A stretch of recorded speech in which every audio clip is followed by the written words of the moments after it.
बिस्मिल्लाहिर्रहमानिर्रहीम। आज हम क्लास फर्स्ट ईयर के फिज़िक्स के चैप्टर 3 का नेक्स्ट टॉपिक पढ़ेंगे, जो कि है इम्पल्स। जब भी हमारे पास कोई लार्ज फोर्स किसी भी बॉडी के ऊपर एक्ट कर रही होती है for the very short interval of time, कि टाइम कम हो और फोर्स जो हो वो ज़्यादा हो, तो फिर हमारे पास उस फोर्स और टाइम का जो प्रोडक्ट होता है वो इक्वल टू इम्पल्स आता है।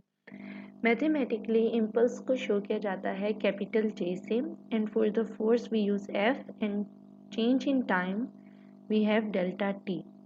So J is equal to F multiplied by delta T, force into short interval of time.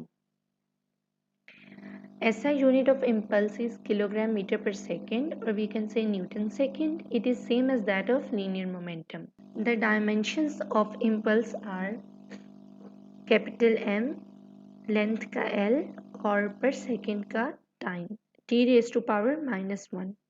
Secondly impulse हमारे पास वेक्टर क्वांटिटी होती है। इसके बाद हमारे पास एक टॉपिक है कि relation between impulse and momentum.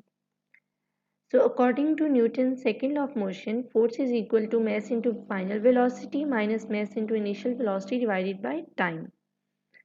So using equation 2 in 1 we have 1 हमारे पास क्या थी, J की इक्वेशन थी पूरी इम्पल्स की। So J is equal to mvf minus mvi divided by T, और उसको मल्टीप्लाई कर रहे हैं टाइम के साथ। J is equal to force into change in time delta T, यानी divided by T। So J is equal to mvf minus mvi, mass into final velocity minus mass into initial velocity। तो J हमारे पास आ जाएगा delta P के। Impulse हमारे पास equal होती है change in momentum के।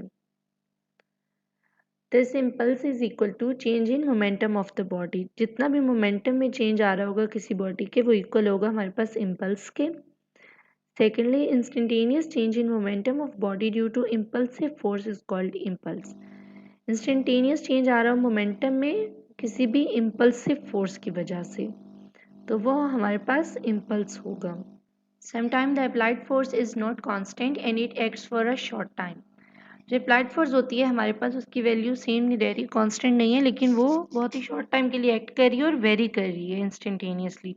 When a bat hits a cricket ball, the ball force varies from instant to instant during collision. In such cases, जब हमारे पास फोर्स जो है वो वेरी कर रही होगी, तो हम किस तरह से लिखेंगे, F के साथ एवरेज आ जाएगा, एवरेज फोर्स लेंगे। Impulse is equal to average force into change in time. Impulsive force क्या होता है हमारे पास, force acting on a body for very short interval of time is called impulsive force. जो बहुत ही कम एक इंस्टेंट के लिए मतलब फोर्स एक्ट करे और ख़त्म हो जाए, वो हमारे पास इम्पल्सिव फोर्स होगी। ये था हमारा आज का लेक्चर। आई होप आपको ये टॉपिक क्लियर हुआ होगा। अगर आपकी कोई भी कन्फ्यूजन है तो आप कमेंट सेक्शन में पूछ सकते हैं। इस वीडियो को लाइक करें, कमेंट करें, शेयर करें और चैनल को ज़रूर सब्सक्राइब करें।